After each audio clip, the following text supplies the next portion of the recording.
Amen. Je salue à nouveau le peuple dans le nom précieux de notre Seigneur Jésus-Christ. Que la paix du Seigneur soit avec vous. Je salue les internautes. Et nous disons merci Seigneur parce qu'il nous accorde encore ce jour, cette opportunité d'être unis en communion fraternelle pour pouvoir le louer, l'adorer, pour pouvoir l'écouter cette parole qui nous affranchit. Et je bénis l'Éternel pour tous ces moments précieux que nous passons ensemble. Peuple béni, nous allons continuer cette série de prédications sur la parabole des 10 vierges où nous avons déjà parlé du cri de minuit, nous avons parlé du cri, nous avons parlé de minuit, nous avons parlé du temps d'obscurité, peuple béni, nous avons parlé de pas mal de choses. Vous avez cette possibilité d'aller pour réécouter tous ces messages, vous imprégner et partager ce message. C'est un message de l'heure où le Seigneur tire la sonnette d'alarme, où il parle à l'Église. Peuple béni, nous allons relire Matthieu 25 qui parle de cette parabole dans son intégralité, du verset 1 jusqu'au verset 13. Je vous invite avec moi dans Matthieu 25 à partir du verset 1 jusqu'au verset 13 où il est dit: alors le royaume des cieux est semblable à 10 vierges qui, ayant pris leur lampe, allèrent à la rencontre de l'époux. 5 d'entre elles étaient folles et 5 sages. Les folles, en prenant leur lampe, ne prirent point d'huile avec elles, mais les sages prirent avec leur lampe de l'huile dans des vases. Comme l'époux tardait, toutes s'assoupirent et s'endormirent. Au milieu de la nuit, on cria: voici l'époux, allez à sa rencontre. Alors toutes ces vierges se réveillèrent et préparèrent leurs lampes. Les folles dirent aux sages: donnez-nous de votre huile, car nos lampes s'éteignent. Les sages répondirent: non, il n'y en aura pas assez pour nous et pour vous. Allez plutôt chez ceux qui en vendent et achetez-en pour vous. Pendant qu'elles allaient en acheter, l'époux arriva. Celles qui étaient prêtes entrèrent avec lui dans la salle des noces et la porte fut fermée. Plus tard, les autres vierges vinrent et dirent: Seigneur, Seigneur, ouvre-nous. Mais il répondit: je vous le dis en vérité, je ne vous connais pas. Veillez donc, puisque vous ne savez ni l'heure, ni le jour. Vous ne savez ni le jour, ni l'heure. Amen, peuple béni. Donc, comme je le rappelais, nous avons déjà évoqué pas mal de points au travers de cette parabole qui est là pour nous enseigner, qui est là pour parler à l'Église, qui est là pour donner un avertissement à l'Église. Et cette parabole, peuple béni, concerne l'Église qui a la vision du retour du Seigneur, concerne l'Église qui est en train de se préparer pour ce retour glorieux, peuple béni. Et aujourd'hui, nous allons parler des vierges et de l'huile. Et au travers de cette parabole, nous voyons qu'il y avait un temps d'attente pour certains qui étaient dans le calme, mais ce temps d'attente était vraiment trompeuse, peuple béni, parce que le Seigneur est arrivé à un moment où où tout le monde a été surpris. On attendait le retour du Seigneur, mais les vierges ils attendaient, mais ils ne connaissaient ni l'heure ni le jour, tout comme nous. Nous sommes à l'église, nous venons à l'église et beaucoup n'ont même pas encore compris que s'ils viennent à l'église, c'est pourquoi? C'est pour une préparation pour le retour du Seigneur. Beaucoup viennent à l'église pour des bénédictions de cette terre parce qu'ils attendent des choses que le Seigneur puisse les bénir pour une multitude de choses.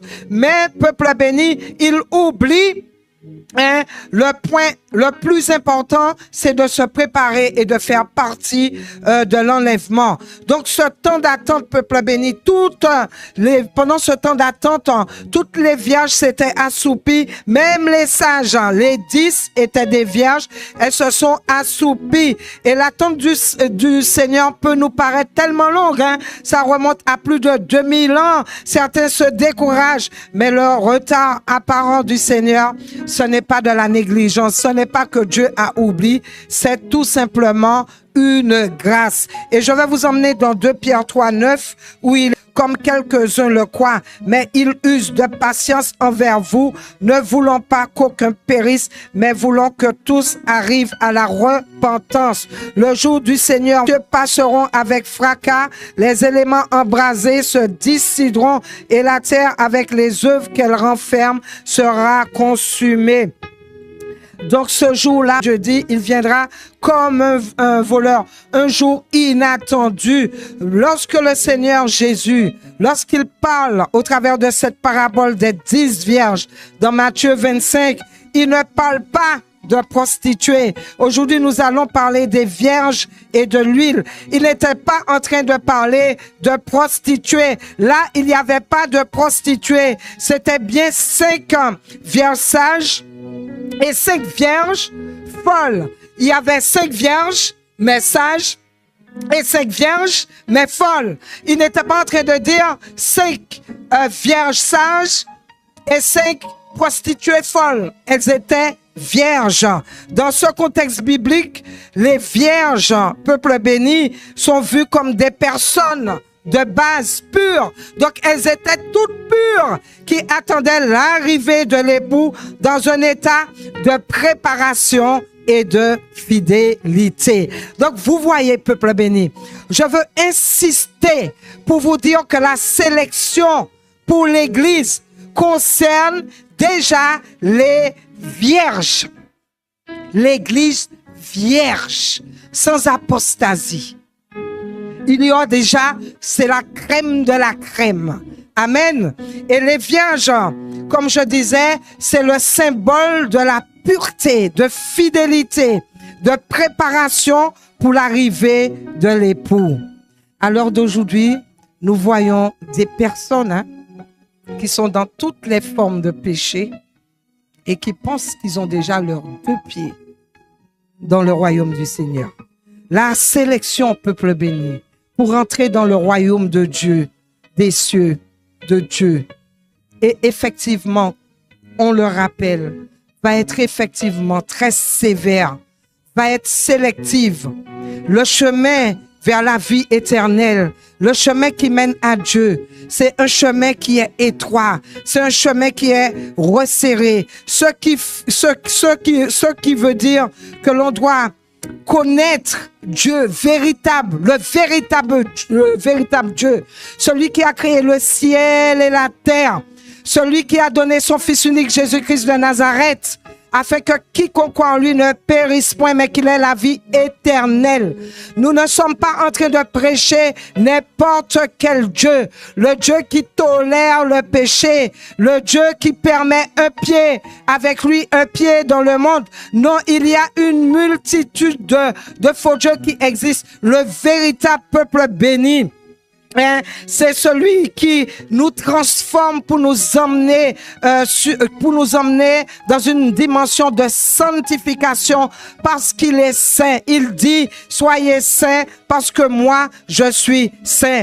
Donc, ce n'est pas un chemin qui est facile. Ce n'est pas un chemin qui est populaire. Et peu de gens le trouvent. Peu de gens, ils vont l'accepter parce que beaucoup, peuple béni, ils préfèrent le chemin large de perdition c'est un chemin qui est beaucoup plus accessible, c'est un chemin qui est beaucoup plus séduisant, beaucoup plus attirant, mais ce chemin malheureusement il mène avec toute sa splendeur, sa largesse, avec tout ce qui peut briller dedans, c'est un chemin qui mène à la perdition et c'est un chemin que notre chair aime. Amen, peuple béni. Donc cela veut dire, peuple béni, pour parvenir à la vie éternelle, et cela demande un engagement très profond de notre part. Cela demande une discipline spirituelle. Cela demande une fidélité au principe de foi, au principe biblique authentique, véritable. Peuple béni, contrairement à la facilité apparente de ce chemin large de perdition où on trouve tous les attraits du monde, toute la séduction. Et ce chemin, évidemment, évidemment, nous éloigne de Dieu.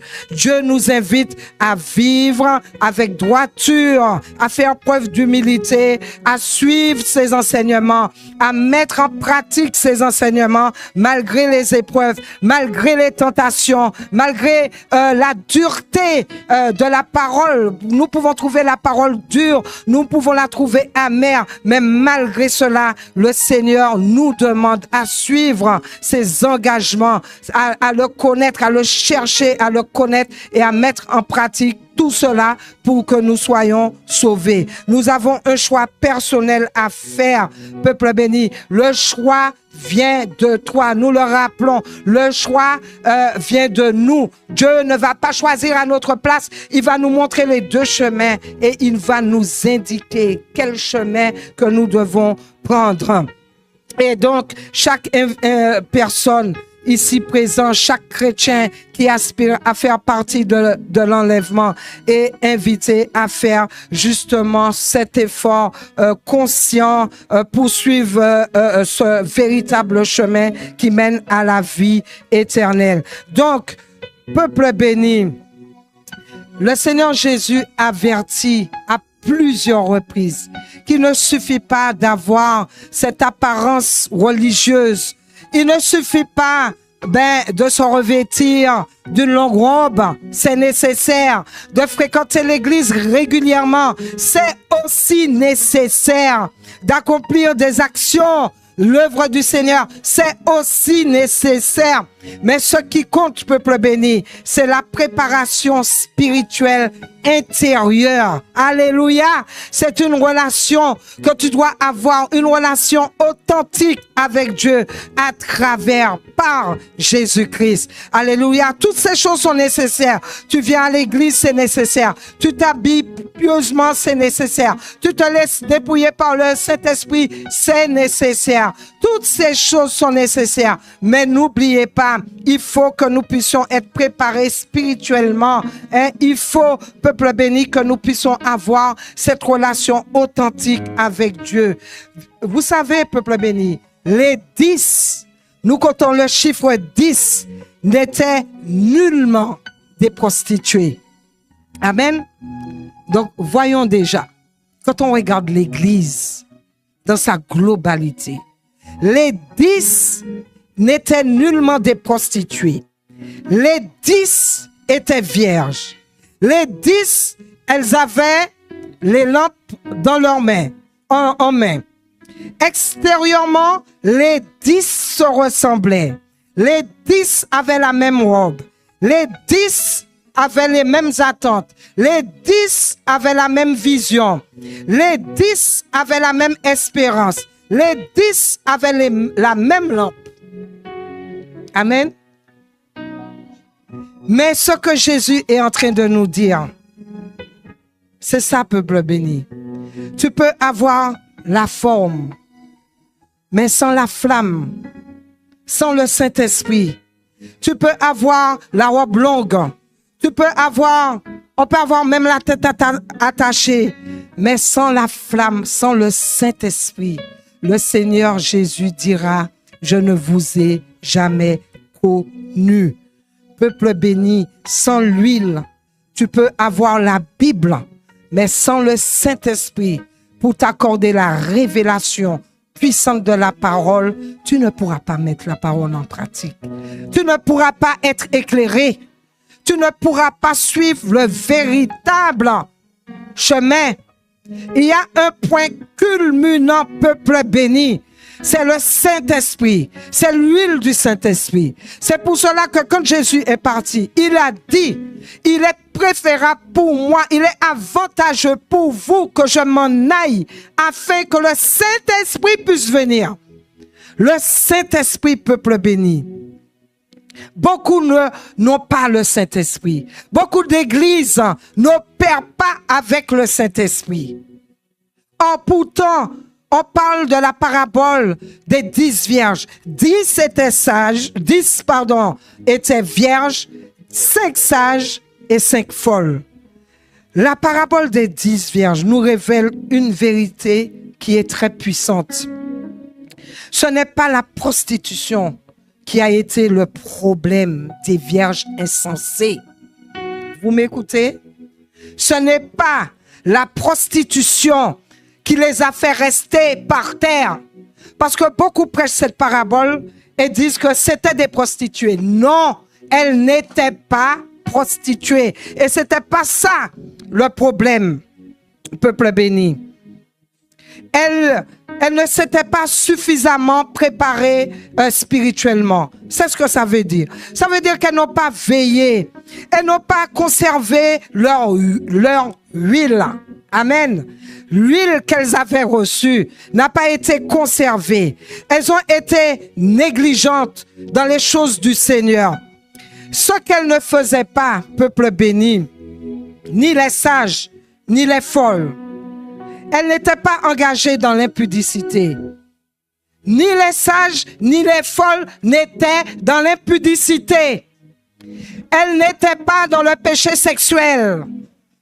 Les folles n'étaient pas dans le péché sexuel. Elles étaient vierges. Elles n'étaient pas dans le péché sexuel, comme dans le physique, là, les actes que vous connaissez. Leur problème, c'était pas la luxure, c'était pas l'adultère, c'était pas la vie de débauche, la vie charnelle. Les vierges folles, c'était pas ça leur problème. L'erreur des folles, c'est une forme d'irresponsabilité spirituelle. Leur manque, elles n'ont pas été vigilantes, peuple béni. Elles se sont pas assez consacrées et tout cela les a éloignées de Dieu. C'est un détail qui fait que les folles sont restées. Elles n'avaient pas d'huile. Elles n'avaient pas suffisamment. Il y a certaines paraboles qui dit elles n'avaient pas d'huile et d'autres qui disent elles n'avaient pas suffisamment d'huile. Pensez-vous que la sélection, oh combien elle est sévère, oh combien on ne doit pas prendre à la légère les choses de Dieu.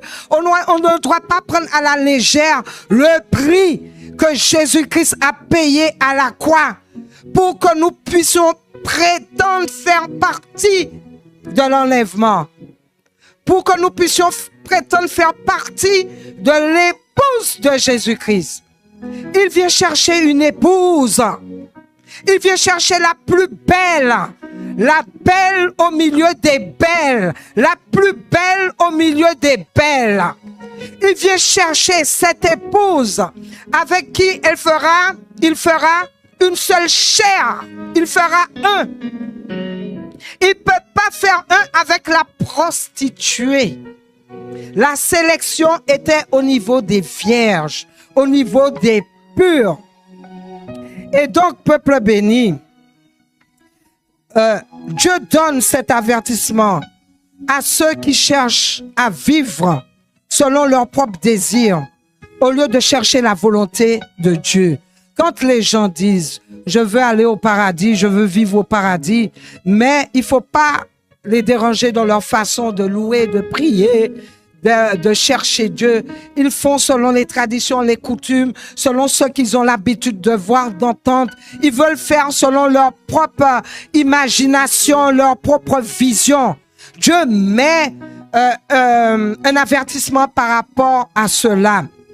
Et donc, peuple béni, tous ceux qui cherchent à vivre leur vie selon leur propre désir, au lieu de suivre justement la volonté de Dieu, au lieu de mettre en pratique la parole, c'est-à-dire ceux qui se détournent de Dieu pour chercher ailleurs, pour chercher dans le péché, pour chercher dans l'idolâtrie, pour chercher dans la tentation de ce monde, ceux qui laissent le monde s'infiltrer dans l'église, qui sont en train de diluer la parole de Dieu, qui sont en train de faire allégeance aux choses du monde, sont spirituellement dans une position d'une prostituée. L'idolâtrie, nous voyons maintenant l'idolâtrie moderne. Ce n'est plus quand on parle de la prostitution spirituelle, ce n'est pas seulement un problème de sexe, ce n'est pas seulement un problème de statut ou de faux dieu, mais plutôt une vénération des choses excessives, par exemple du pouvoir, de l'argent, de la célébrité, de tout ce qui est technologie. Dès on met Dieu dans la seconde place et on est en train d'idolâtrer des choses matérielles, on est en train d'idolâtrer des personnes, on est en train vraiment de mettre quelque chose au-dessus de Dieu. Lorsque tous ces éléments prennent la place centrale dans la vie d'une personne au détriment de notre relation, de la relation qu'on devait avoir avec Dieu, cela peut être une forme de prostitution spirituelle. Amen. Quand tu te compromets justement avec les valeurs du monde, les valeurs et les pratiques du monde, tu as un comportement de prostitution spirituelle. Vous pouvez aller chercher ce que c'est que la prostitution spirituelle. Et les vierges, les dispures n'étaient pas dans ces choses. Quand tu fais fusion des croyances chrétiennes avec des pratiques mondaines, tous ceux qui aiment entendre les fables, les chimères, qui disent oui et amen aux fables et aux chimères, tous ceux qui fuient l'assemblée des saints, tous ceux qui sont à la recherche de prophéties et qui vont acheter des prophéties, c'est tout ce qui les intéresse, la bénédiction au détriment de la parole de Dieu. C'est déjà la prostitution spirituelle. Tout ce peuple béni qui font des compromis spirituels où ils changent le standard biblique, où ils mélangent tout, sont déjà je veux dire en gros, l'apostasie. Et nous savons que le Seigneur a dit, il faut, à la veille de son retour, il y aura l'apostasie. L'apostasie aura gagné du terrain. La prostitution spirituelle aura gagner du terrain. Il a dit, quand je reviendrai, est-ce que je trouverai la foi? Est-ce qu'il trouvera son évangile? Très peu. Très peu. Une petite famille. Peuple béni. Il est dit dans Jean 4, verset 4. Adultère, ne savez-vous pas que l'amitié du monde est inimitié contre Dieu? Quiconque veut être ami du monde sera ennemi de Dieu. Amen. Donc, Jacques ici compare l'amitié avec le monde et de l'adultère. Il compare les deux comme de l'adultère spirituel. Quand le Seigneur nous parle que nous devons nous mettre à part, que nous sommes dans le monde, mais nous ne faisons pas partie du monde. Tout cela est dit, peuple béni, pour que chacun puisse s'examiner et puisse observer où il se trouve en ce moment même. Où est-ce qu'il se trouve?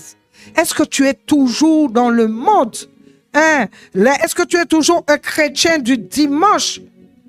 Ceux qui acceptent les valeurs, les plaisirs du monde dans leur vie, au lieu de rester fidèles, au lieu de chercher justement cette vie de sanctification et se laisser dépouiller, peuple béni, se rend ennemi de Dieu. Ce n'est pas Bishop Gina qui le dit, c'est la parole. Et même moi, je tremble devant toutes ces révélations que le Seigneur m'a accordées. Le rejet de la vérité. Beaucoup rejettent la vérité et ils sont en train de d'être confort dans le péché, sans état d'âme. C'est-à-dire, dans leur conscience, il n'y a rien dans leur cœur qui les pousse à la repentance. Peuple béni, c'est tellement grave. Et donc, il y a une autre caractéristique, justement, de la prostitution spirituelle, c'est le rejet, comme je dis, de la vérité, c'est le fait d'être dans le péché sous toutes les formes. Choisir, c'est quand surtout certains choisissent volontairement le péché plutôt que de suivre la vérité qui est la lumière, qui est là pour nous éclairer, qui est là pour nous affranchir des choses ténébreuses. Amen. Donc, la prostitution, vous voyez, j'ai donné quelques exemples. Et pourtant, les 10 il n'y avait pas de prostituées au milieu. Ceux qui se livrent à l'adultère spirituel, ils cherchent beaucoup le confort dans le péché. Ils cherchent des arguments même pour demeurer dans le péché, pour rester dans le péché et soi-disant pour adorer le Seigneur. Vous savez, on peut tromper l'homme, mais on ne peut pas tromper Dieu. Amen. C'est pour cela on doit chercher Dieu tel qu'il se trouve au travers de la parole et bien sûr par la révélation du Saint-Esprit. Amen. Il y a aussi ceux qui s'écartent, qui cherchent, qui ont connu le Seigneur et qui décident de s'écarter volontairement de Dieu. Là aussi, c'est d'une grande gravité. Et donc, la prostitution spirituelle dans la Bible, cela va au-delà, sachez, de l'immoralité physique, qu'il s'agit de l'idolâtrie, qu'il s'agit de l'hypocrisie religieuse, qu'il s'agit de compromis avec le monde, du confort dans le péché, du rejet de la vérité. Ces attitudes, toutes ces attitudes symbolisent bien sûr une recherche de satisfaction de soi-même, de plaisir en dehors bien sûr de cette relation pure, fidèle que nous devrions avoir avec le Seigneur. Peuple béni, dans Matthieu 25, 31, dans Matthieu 25, 3, il est dit: les folles, en prenant leur lampe, ne prirent point d'huile avec elles, mais les sages prirent avec leur lampe de l'huile dans des vases. La lampe, peuple béni, c'est la forme extérieure de notre foi. La lampe, c'est la Bible que nous avons dans nos mains. Il y en a beaucoup qui n'ont même pas leur Bible. La lampe, peuple béni, c'est l'église du dimanche. Nous voyons l'église qui est là, on vient à l'église le dimanche. La lampe, peuple béni, c'est le langage chrétien que nous pouvons avoir, bien appris, que nous répétons, que nous avons entendu, nous répétons, gloire à Dieu, alléluia, Dieu est bon, Dieu est vivant, Jésus revient. Voilà, toutes ces choses-là, c'est l'apparence extérieure. Il y a une grande tragédie que le Seigneur surligne dans Matthieu 25, dans la parabole des 10 vierges. Ce n'est pas que les vierges folles n'étaient pas invitées. Elles étaient invitées. Ce n'est pas qu'elles n'avaient pas leur lampe. Elles avaient leur lampe. Ce n'est pas qu'elles ne voulaient pas rentrer. Elles voulaient rentrer. Mais elles n'étaient pas prêtes. Amen. Elles étaient choisies. C'était les choisies. Elles avaient la vision du retour du Seigneur. Elles connaissaient la gravité du péché. Certainement, elles s'étaient repenties. Certainement, elles s'étaient mises de côté. Mais elles n'étaient pas prêtes. Et qu'est-ce que Jésus a dit? Je ne vous connais pas. Pourquoi? Parce qu'elles avaient la forme, mais elles n'avaient pas la vie de Christ en eux. Elles avaient la lampe, mais elles n'avaient pas l'huile. Les vierges folles n'avaient pas pris l'huile à temps. Et, peuple béni, l'huile ne se transmet pas. Amen. Ton frère, ta sœur, ton père spirituel, ne peut pas te transmettre cette huile. L'huile, évidemment, représente le Saint-Esprit. Et nous savons que cette huile, peuple béni, quand on regarde dans l'Ancien Testament, était utilisé pour l'onction des rois, pour l'onction des prophètes. Quand vous lisez 1 Samuel 16, 13, il est dit, Samuel prit la corne d'huile et loignit au milieu de ses frères. L'Esprit de l'Éternel saisit David à partir de ce jour et dans la suite, Samuel se leva et s'en alla à Rama. Amen. Donc l'huile représente la présence de Dieu dans le cœur, dans ton cœur, dans le cœur du chrétien. Amen. Et on est appelé à avoir justement cette huile en nous, c'est-à-dire nous sommes appelés à vivre remplis du Saint-Esprit. Nous sommes appelés à nous nourrir de la prière, de la parole, à avoir justement cette communion avec Dieu. Alléluia. Est-ce qu'on a un peuple ici? La relation avec Dieu et la communion avec le Saint-Esprit, c'est quelque chose qui est personnel. Vous pouvez venir être fidèle à l'église. Vous pouvez être fidèle à la dîme, aux offrandes. Vous pouvez chanter avec des voix extraordinaires. On peut être vêtu, recouvert, la tête attachée. Quand on nous voit, waouh, cette personne-là, c'est un chrétien. Parce qu'elle est vêtue autrement. Ça, c'est la forme. Mais qu'est-ce qui se passe à l'intérieur? Amen. Dans Ésaïe 29, 13, il est dit, « Ce peuple m'honore des lèvres, mais son cœur est éloigné de moi. » Donc, on peut chanter comme je disais, on peut prier fort, on peut bien parler, on peut bien prêcher, mais avoir un cœur vide. Connaître la parole de Dieu, avoir une bonne élocution, l'église remplie, la louange en feu. Et le Saint-Esprit n'y est pas. C'est que de la manifestation. Dieu ne se contente pas de mots, mais il regarde, entre autres, en plus, un détail très important. Il regarde à l'huile.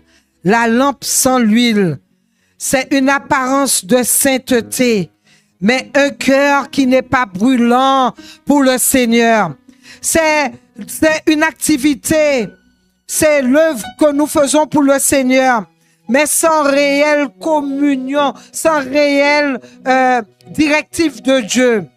C'est une vie que nous menons dans l'œuvre, mais sans adoration. Sans mettre vraiment, sans avoir vraiment cette intimité avec le Seigneur. C'est comme une routine, peuple béni, sans une relation vivante avec le Seigneur. Et nous savons quand nous sommes en communion avec le Seigneur, c'est lui qui prend toutes les directives. Et il nous révèle les détails de notre état. Des choses que l'autre ne peut pas voir dans ta vie, dans ma vie, où il nous donne le détail, il nous montre, il nous parle. La personne qui dit qu'il n'entend pas la voix de Dieu, nous entendons la voix de Dieu. Mais des fois, nous faisons la sourde oreille, ou du moins, il y a un péché tellement grave qui t'empêche de voir, qui t'empêche d'entendre. Mais souvent, nous savons où est le problème dans nos vies. Nous savons où nous devons aller nous repentir. Nous le savons, mais il y a de la résistance. Mais il y a un choix. On a fait un choix, des fois qui n'est pas à la gloire de Dieu. Dans Apocalypse 3:1, il est dit à propos de l'église de Sardes, écrit à l'ange de l'église de Sardes, voici ce que dit celui qui a les 7 esprits de Dieu et les 7 étoiles. Je connais tes œuvres, je sais que tu passes pour être vivant et tu es mort. Sois vigilant et affermis le reste qui est prêt de mourir, car je n'ai pas trouvé tes œuvres parfaites devant mon Dieu. Rappelle-toi donc comment tu as reçu et entendu. Et garde et repens-toi. Si tu ne veilles pas, je viendrai comme un voleur et tu ne sauras pas à quelle heure je viendrai pour toi. Donc, il est dit, tu passes pour être vivant, mais tu es mort. Donc, ils avaient la réputation, mais ils n'avaient pas la relation avec le Seigneur. On voit des grandes églises qui ont des réputations extraordinaires. Il y a la foule. Mais où est cette relation, cette communion avec, où est le Saint-Esprit? Est-ce que le Saint-Esprit y est? Ils avaient une lampe allumée autrefois. Mais aujourd'hui, à l'heure d'aujourd'hui, il n'y avait plus d'huile. Dans Apocalypse 3, verset 1, il dit, « Je connais tes œuvres. Tu as la réputation d'être vivant, mais tu es mort. » Donc Sardes, cette église, croyait qu'elle était vivante. Elle avait une apparence de foi, mais elle était morte aux yeux de Dieu. Elle avait cette apparence de foi aux yeux d'une multitude. Certainement, la louange était belle, la louange, waouh, waouh. On voyait une prédication, que sais-je. Mais elle était complètement morte. Parce que, peuple béni, il n'y avait pas l'huile. Il n'y avait pas le feu du Saint-Esprit. Mais certainement, il y avait le feu étranger. Il y a des signes de foi il y a des signes qui peuvent nous montrer que notre foi s'est éteinte, peuple béni. Quand nous prions sans puissance, sans conviction, sans passion, hein, quand tu lis la parole, mais tu lis la parole, tu entends la parole, mais la parole ne te transforme pas. La parole rentre là et sort de l'autre côté. Tu viens à l'église, mais tu ressens même pas la présence de Dieu. Tu viens à l'église, mais tu regardes ta montre. Tu es tellement pressé de sortir dans la présence de Dieu. Tu n'as pas faim, tu n'as pas soif. Vous savez, dans beaucoup d'églises, les wélélés de louange là, danser, ouais. La chair bouge. L'esprit n'est même pas connecté avec Dieu. Mais il danse. Et au moment de la parole, il y en a qui donnent 10 minutes, 15 minutes. Ou bien vous voyez l'église se lève, hein, au moment où il faut prêcher la parole. Beaucoup se lèvent. C'est au moment où ils veulent faire pipi, au moment où ils veulent aller manger dehors, au moment où ils commencent à regarder leur planning, ils commencent à surveiller leur montre. La parole ne les intéresse plus. Tu parles à Dieu, tu pries, mais il n'y a pas de consécration. Tu demandes bénédiction, mais pendant ce temps, tu es dans le péché d'adultère. Tu viens à l'église, hein? Tu viens à l'église, ça fait 1 an, 6 mois, je ne sais pas, 3 mois, 6 mois, 1 année, des années dans le péché sexuel. Tu as déjà entendu le péché sexuel, l'adultère, la fornication. C'est un péché grave contre le temple du Saint-Esprit. Mais tu as choisi la chair, tu as choisi cet homme, tu as choisi cette femme, tu as choisi plutôt que de te séparer et attendre la volonté de Dieu dans ta vie. Amen. Vous voyez, peuple béni, on est occupé à faire l'œuvre, mais dans notre intérieur, c'est éteint. On ne veut pas faire l'œuvre pour le Seigneur. On fait l'œuvre par obligation. On fait l'œuvre parce qu'il faut le faire. On fait l'œuvre parce que, voilà, il n'y a pas d'amour. Toutes ces choses, peuple béni, le danger de Sardes est réel aujourd'hui dans les églises. Combien de croyants vivent dans une illusion spirituelle? Combien d'églises fonctionnent avec des programmes, des rituels sans véritable puissance de Dieu, sans les directives du Saint-Esprit, des programmes qui sont faits depuis des mois. C'est comme ça. La Sainte Seine, c'est tous les premiers du mois. La Sainte Seine, c'est là. Ils ne vont pas déroger. Si le Seigneur vient et dit, le peuple n'est pas prêt pour la Sainte Seine, aujourd'hui, on ne fera pas la Sainte Seine. C'est comme ça. Ils ont déjà posé leur programme. Et Dieu ne peut même pas venir déranger ce programme. Combien d'églises, combien de personnes croient être en règle, mais sont en réalité loin du cœur de Dieu. Combien sont devant des statues? Combien sont en train de passer par des morts? En train d'évoquer des saints morts? Combien, peuple béni? Mais ils sont loin de Dieu. Ils sont dans la prostitution. L'huile ne se voit pas à l'extérieur. Elle ne se voit pas. Mais elle est à l'intérieur. Et c'est elle seule. C'est cette huile-là qui va te faire briller, qui va faire briller cette lampe au milieu des ténèbres, au milieu de la nuit. Cette huile-là, elle est discrète. Elle est à l'intérieur. Et personne ne sait ton niveau d'huile. Amen. Personne ne sait véritablement. Tu peux avoir une belle voiture. Je prends l'exemple d'une belle voiture. Elle est bien lavée, elle est bien brillante, avec les phares allumés, elle scintille. Même il y a, comment on dit ça, la lampe dessus. Elle est belle. Mais s'il n'y a pas d'essence pour le moteur, où est-ce que tu peux aller? Nulle part. Au milieu de la nuit, tu peux avoir justement ta lampe. Elle peut être même neuve, frères et sœurs. Mais si tu n'as pas l'huile, tu vas marcher à tâtons et tu es en danger de mort. Tu peux tomber dans n'importe quel trou. Tu peux te faire écraser. Tu ne marcheras pas dans la lumière quand l'époux arrivera si la lampe n'a pas d'huile. Sans l'huile du Saint-Esprit, cette lampe, elle ne peut pas éclairer. Cette lampe, elle est morte. C'est une apparence, comme je disais, sans puissance. Des églises sans puissance. C'est une voie décorative, sans force, sans feu, sans impact devant Dieu.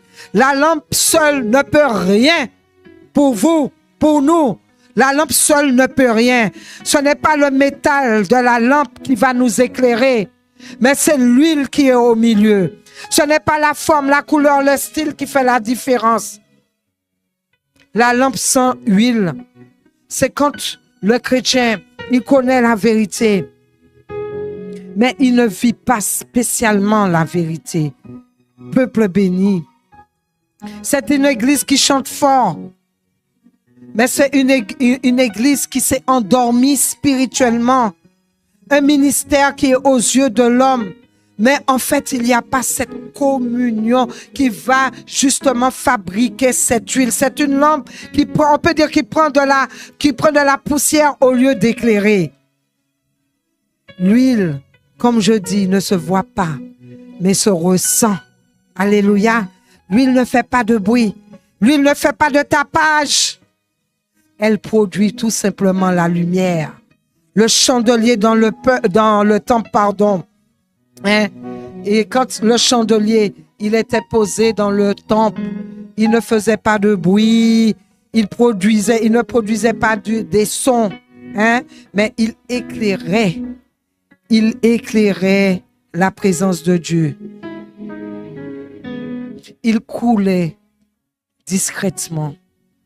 Cette huile-là, est-ce qu'il est en train de couler dans la discrétion, dans la sagesse, dans le cœur de l'Église? Ce qui compte, peuple béni, ce n'est pas ce que les autres voient de toi, pensent de toi ou voient de toi. C'est ce que Dieu va trouver en toi le jour du retour du Seigneur Jésus-Christ. Trop souvent, nous voyons que les autres cherchent à plaire à l'homme. On veut que notre foi soit visible, nos actions paraissent parfaites aux yeux des autres. On veut être félicité des autres. Peuple béni, on doit chercher à être rempli du feu du Saint-Esprit, de cette huile. Dieu voit ce qui se passe dans notre intérieur. Jésus nous rappelle vraiment ce qui compte. C'est d'être caché dans le secret. Alléluia. Dans le secret et avoir cette intimité avec lui. Ce qui n'est pas vu des yeux de l'homme. Mais ce que Dieu voit, c'est ce qui est le plus important. L'apparence peut tellement tromper, peuple béni. Dieu veut voir un cœur pur, hein, une âme qui brûle d'amour pour lui. Quand on appelle le peuple, ils veulent courir, l'heure est... On est à l'heure où nous devons nous repentir. On est dans un temps où nous devons avoir un cœur brisé. Peuple béni, beaucoup cherchent des choses matérielles, comme je disais, au lieu de chercher. Je dis, il y a un sujet de prière qui est très important. C'est que le peuple puisse prier pour le cœur, son cœur. Demander au Seigneur d'avoir ce cœur pour lui, qui brûle pour lui.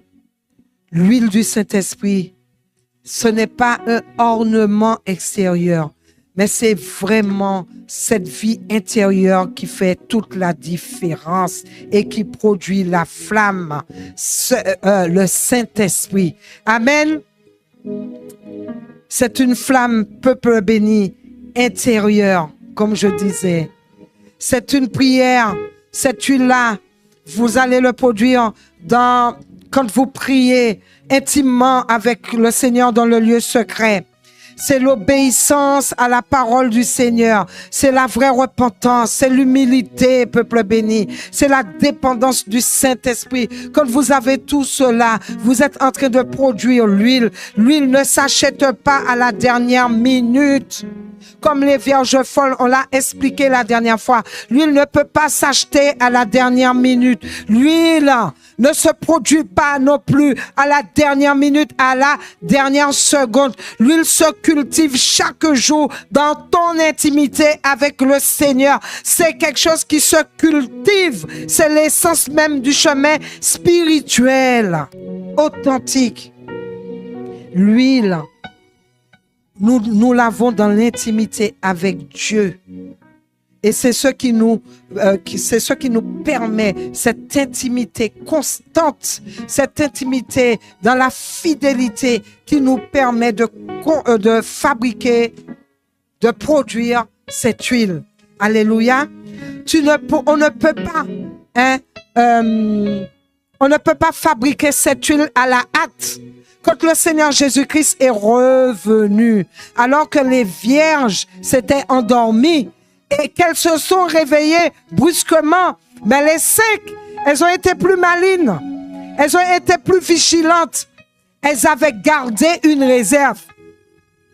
Malgré que l'Église est endormie, elles savaient qu'elles devaient quand même avoir cette communion avec le Seigneur. Elles savaient qu'elles devaient être vigilantes. Elles savaient qu'elles devaient être en alerte.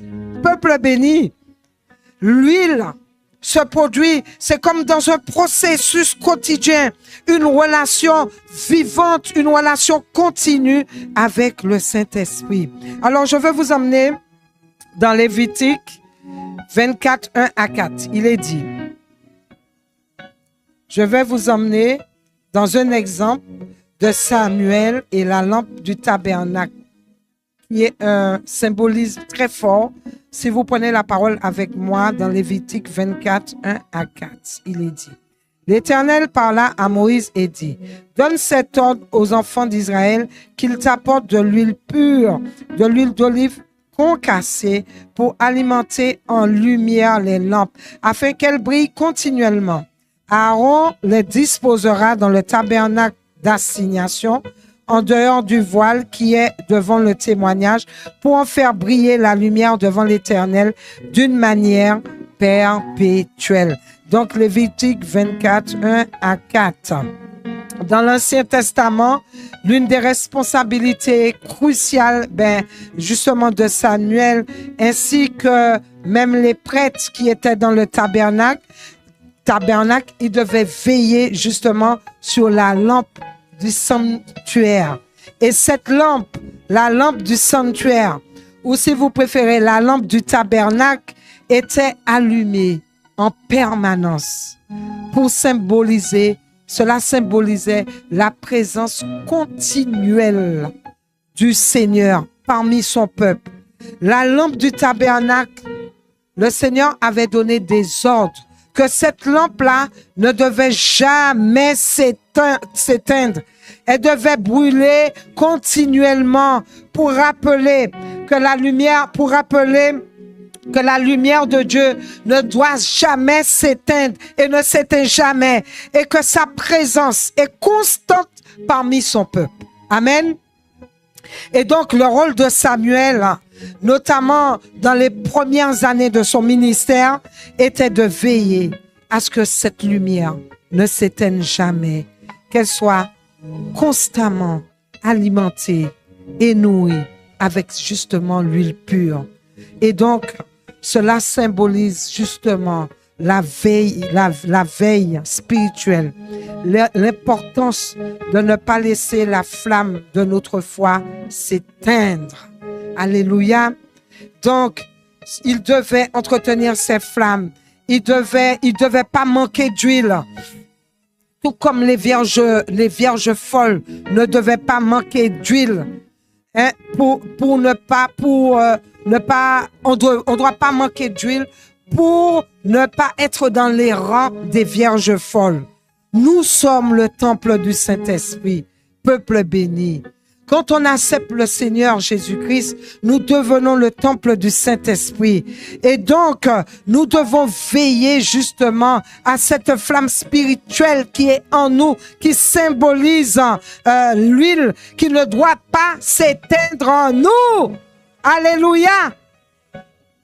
Le Saint-Esprit doit continuer à briller dans nos vies. Le Saint-Esprit doit illuminer nos cœurs. Le Saint-Esprit doit nous guider. Le Saint-Esprit doit nous éclairer. Le Saint-Esprit, et de par tout cela, nous devons constamment être un témoignage pour la gloire de Dieu. Nous sommes aujourd'hui le temple vivant du Saint-Esprit et nous devons garder le feu de Dieu brûlant en nous. Alléluia. Amen. Est-ce que vous pensez que le Saint-Esprit viendra habiter dans l'adultère, dans la prostituée? Est-ce que vous pensez? Vous savez qu'il y a tellement d'apostasie, tellement de mensonges. Fait croire aux gens qui sont dans la débauche, qui sont dans un péché quelconque, ils sont dans la pratique d'iniquité. Et le Saint-Esprit est en train de couler en eux. Et le Saint-Esprit est en train d'habiter un temple souillé. Dans 1 Corinthiens 6, 19 à 20, il est dit: ne savez-vous pas que votre corps est le temple du Saint-Esprit qui est en vous, que vous avez reçu de Dieu et que vous ne vous appartenez point à vous-même, car vous avez été rachetés à un grand prix. Glorifiez donc Dieu dans votre corps et dans votre esprit qui appartient à Dieu. Donc le Saint-Esprit est en nous, peuple béni, et en tant que temple du Saint-Esprit, comme je disais, nous avons le devoir d'entretenir cette présence divine en nous, cette huile en nous. Ça veut dire, peuple béni, nous devons garder notre lampe allumée, nous devons mener cette vie de sanctification, avoir cette consécration, nous mettre à part pour le Seigneur, avoir cette communion, cette consécration, nous laisser évidemment être dépouillés par le Saint-Esprit. Nous devons déposer nos vies sous l'autel de sacrifice afin que le Seigneur puisse nous dépouiller pour que nous soyons saints, puisque notre Dieu est saint, et que justement cette flamme, peuple béni, ne doit pas s'éteindre, et nous devons veiller à ce que notre relation avec le Seigneur soit vivante et soit active. La Bible nous met en garde justement du danger quand le Saint-Esprit, le feu du Saint-Esprit, l'huile commence à diminuer, le Saint-Esprit commence à s'éteindre. Cela se produit lorsque nous négligeons, nous négligeons ou nous ne faisons pas attention aux directives du Saint-Esprit. Lorsque, peuple béni, nous laissons le refroidissement spirituel nous envahir, ou lorsque nous nous éloignons de Dieu par le péché. Amen. N'oubliez pas que c'est le péché qui a séparé Adam et Ève de Dieu. Et ce sera toujours ça jusqu'à maintenant. Quand même que nous soyons sous la grâce, Le temps de grâce, comme on le rappelle, ce n'est pas un temps où il y a cette apostasie, où une fausse grâce est prêchée. La grâce, peuple béni, c'est un temps où le Seigneur nous donne pour nous repentir, pour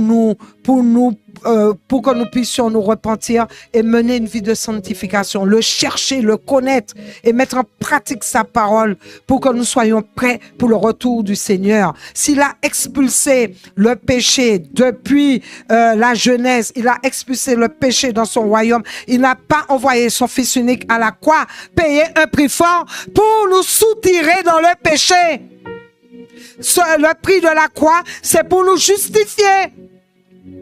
Le prix de la croix, au travers de la croix et au travers de cette huile que tu auras en toi, qui va couler dans la discrétion en toi, dans le lieu secret, là où personne ne te voit, dans la communion. Peut-être que tu es en train de nettoyer l'église et que quand tu es au milieu de tes frères et sœurs dans l'église, tu n'as pas d'importance, tu n'as pas de valeur, tu n'es pas au niveau de la chair, tu es mal vu, tu es mal aimé, mais tu es rempli de cette huile.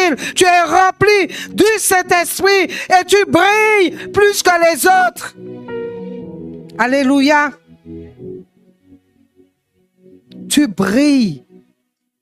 Le Seigneur n'a pas envoyé Jésus-Christ à la croix pour que nous soyons souillés, pour que nous puissions continuer à nous souiller.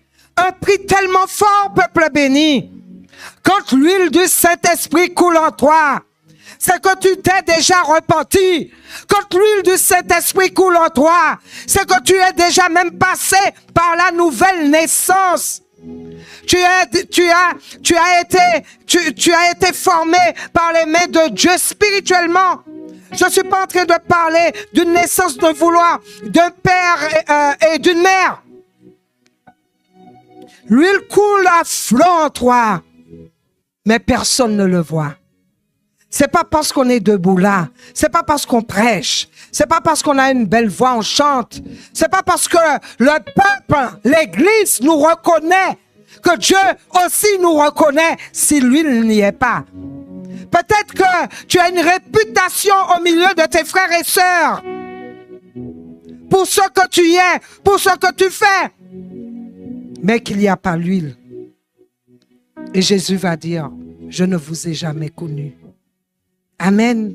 Le Seigneur dit, n'éteignez pas l'esprit.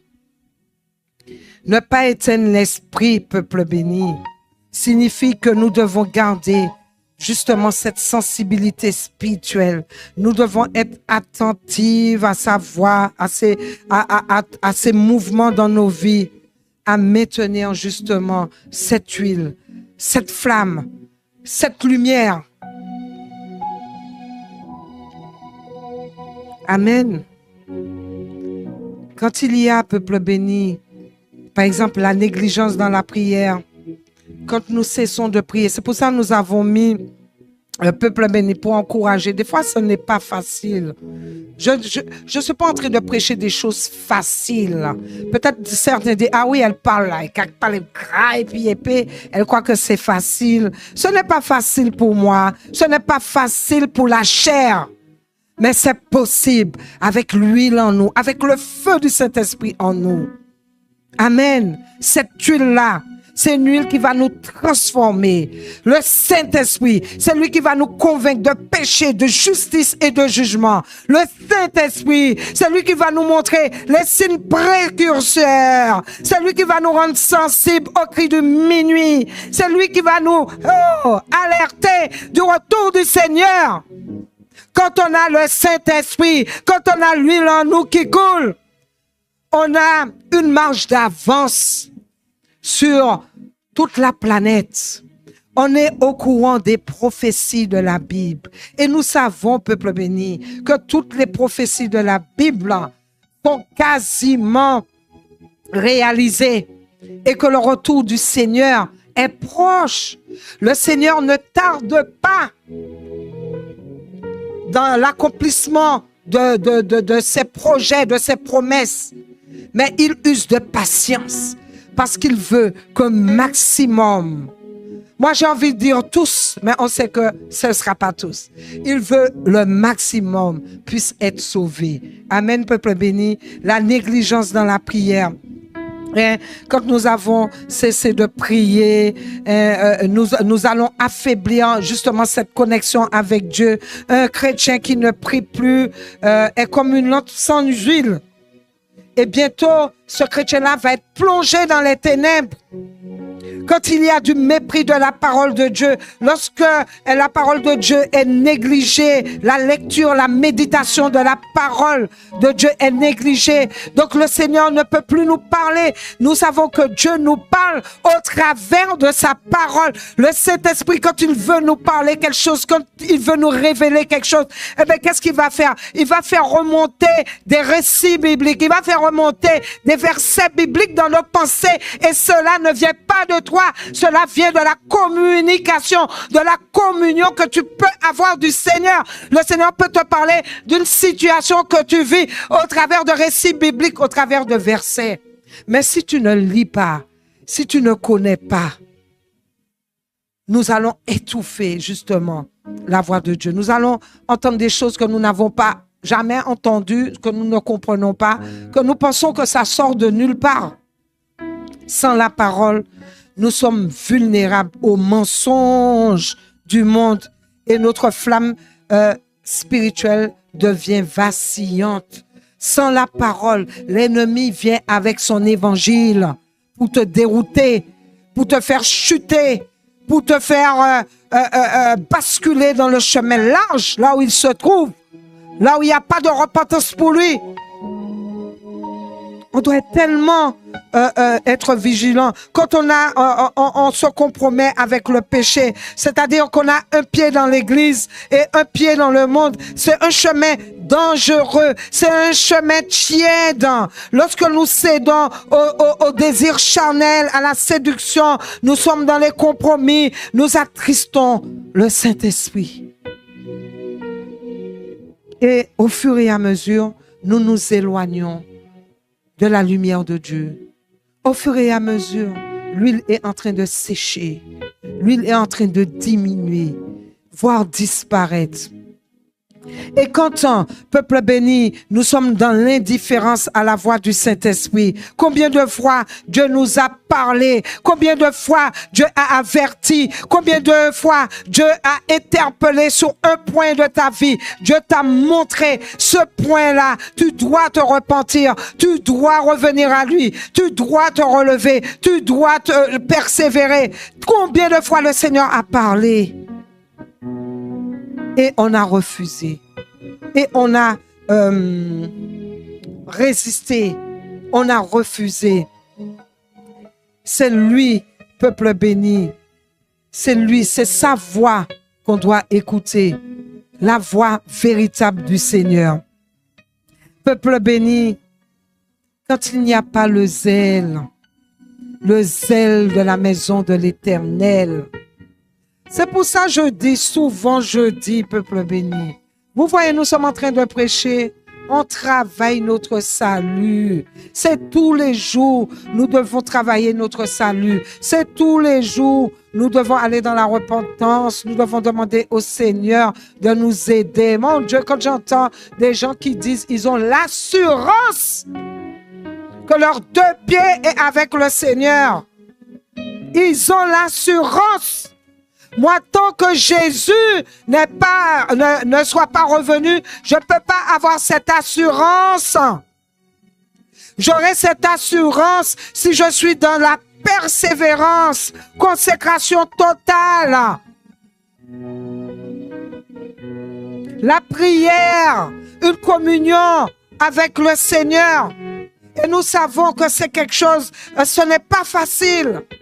C'est quelque chose qu'on doit travailler, qu'on doit faire. Aujourd'hui, tu es debout. Demain, tu peux être tombé, tu peux chuter. Tant que le Seigneur Jésus-Christ, tant qu'il n'est pas revenu, mais nous devons être dans la crainte. Nous ne devons pas être dans l'audace, dans la fierté, dans la crainte. Avoir cette crainte, ce cœur repentant, ce cœur qui cherche Dieu, ce cœur qui veut de Dieu. Nous devons même chercher à retrouver le premier amour. Qui peut dire qu'il vit le premier amour?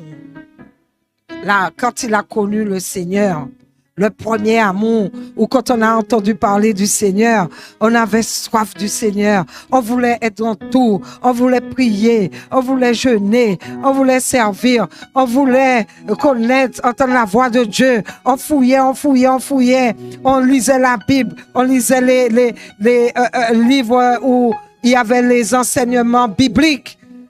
On avait un feu.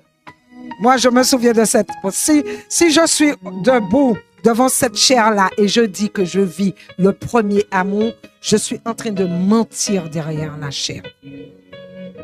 Parce que le feu que j'ai reçu quand j'ai connu le Seigneur, à l'heure d'aujourd'hui, je suis en train de prier pour dire, Seigneur, si toutefois je pouvais retrouver ce... C'était un feu. On peut dire le niveau était haut, hein? Le réveil a été brutal. Tellement brutal. Il y avait un feu là, je peux vous assurer. Au bout de 3 mois, on pensait que ça faisait 10 ans que j'étais converti. Mais on s'installe dans une routine. On reste sur nos acquis, ce qu'on sait déjà sur le Seigneur. On est là, voilà.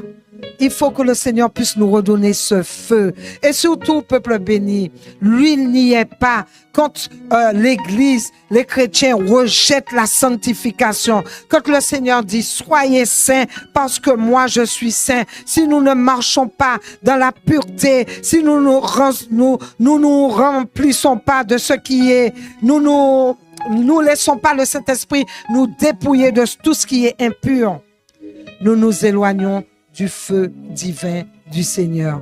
Et nous nous exposons justement aux ténèbres spirituelles.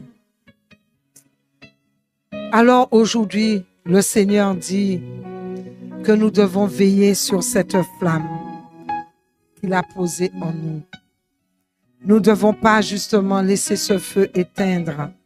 Nous devons vraiment prier sans cesse, avoir cette communion, méditer la parole de Dieu, rester fidèle, être rempli du Saint-Esprit, marcher dans la sainteté. Il est dit, peuple béni, dans Éphésiens 4:30, n'attristez pas le Saint-Esprit de Dieu par lequel vous avez été scellés le jour de la rédemption. L'idée d'attrister le Saint-Esprit est liée, c'est le fait de laisser justement, de permettre au péché de rentrer dans nos vies ou ne pas se repentir du péché, rester dans l'indifférence par rapport à la parole de Dieu, le refroidissement dans le cœur, des choses spirituelles justement dans le cœur, le manque de prière justement, la négligence, tout ce qui est négligence spirituelle, toutes ces choses-là, les péchés que nous n'avons pas... que les péchés dont nous ne nous sommes pas repentis, non confessés, non repentis, toutes ces choses-là vont éteindre le Saint-Esprit. Donc, peuple béni, le Seigneur nous dit d'avoir ce cœur pour lui. Amen. Aujourd'hui, je vais m'arrêter à là. Pasteur Maxime, je suis dans les temps ou pas? Amen. Donc, je vais m'arrêter à là. Il y a tellement de choses à dire. Pour ne pas attrister le Saint-Esprit, chaque compromis dans le monde attriste le Saint-Esprit. Chaque acte contre la sainteté, la marche de sainteté, tout cela attriste le cœur du Saint-Esprit. Nous devons vraiment faire attention quand on a un cœur qui est dur, un cœur qui est rebelle, quand le peuple refuse la correction de Dieu, lorsque nous résistons à son appel, lorsque nous faisons taire la voix de l'Esprit en nous. Amen. Aujourd'hui, nous voyons des églises, des bien-aimés qui n'aiment pas la correction. Nous voyons des bien-aimés qui veulent faire comme ils veulent. Ils ne veulent pas écouter, ils ne veulent pas entendre les directives du leader, par la puissance, bien sûr, du Saint-Esprit. Ils décident, voilà, j'ai péché. Il y en a qui étaient dans la connaissance. Je prends des cas, je ne vise personne. dans la connaissance, qui ont chuté, qui ont décidé de chuter. 1 fois, 2 fois, 3 fois, 4 fois, pendant 1 an, pendant 2 ans, pendant 3 ans. Amen. Dans le péché.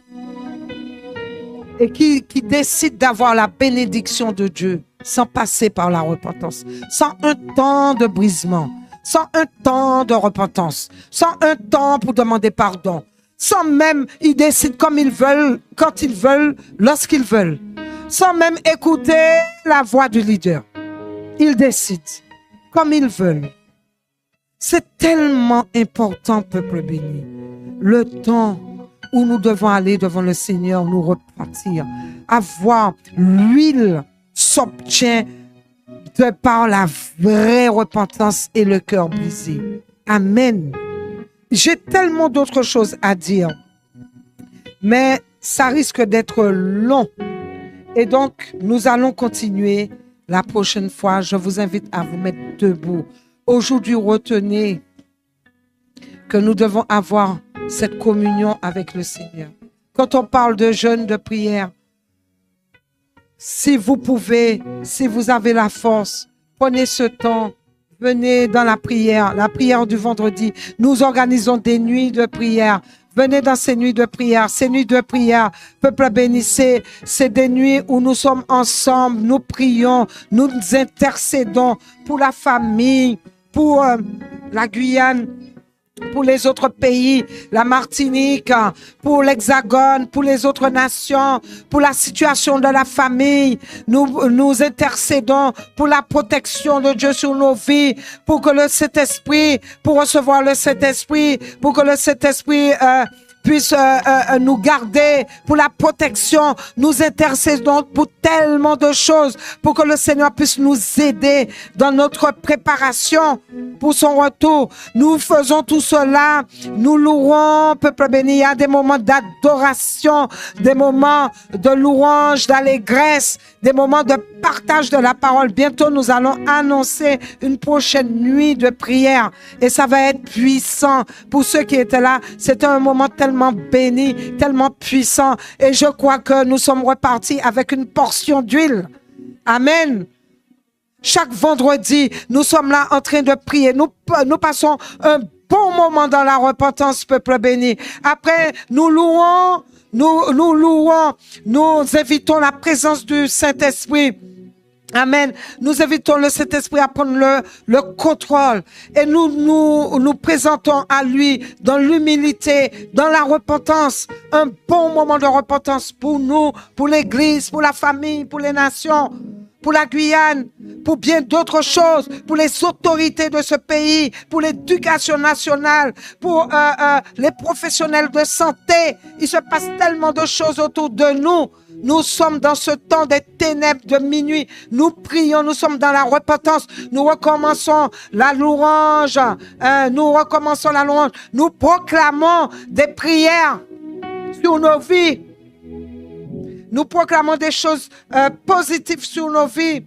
Nous prenons autorité au nom du Seigneur Jésus-Christ et nous détruisons toutes les œuvres des ténèbres. Nous les proclamons haut et fort. Et après, nous intercédons encore et encore. Et nous remercions le Seigneur. Nous partons. Ce sont des moments puissants parce que ce sont des moments dans la présence du Saint-Esprit. Ce sont des moments où le Saint-Esprit distribue l'huile. Amen.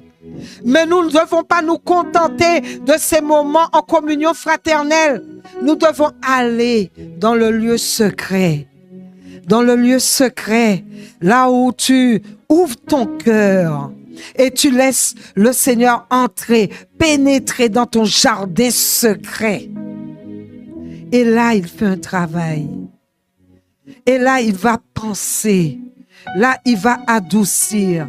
Là, il va transformer totalement ce cœur, ce vase, en quelque chose de nouveau pour qu'il puisse déverser cette huile pure. Amen. Cette huile qui est pas en option, pas une option quand le Seigneur Jésus-Christ reviendra. Cette huile qui est primordiale. Cette huile qui va faire la différence que toi, tu auras produit dans ton sacrifice. Nous allons revoir tout ça la prochaine fois.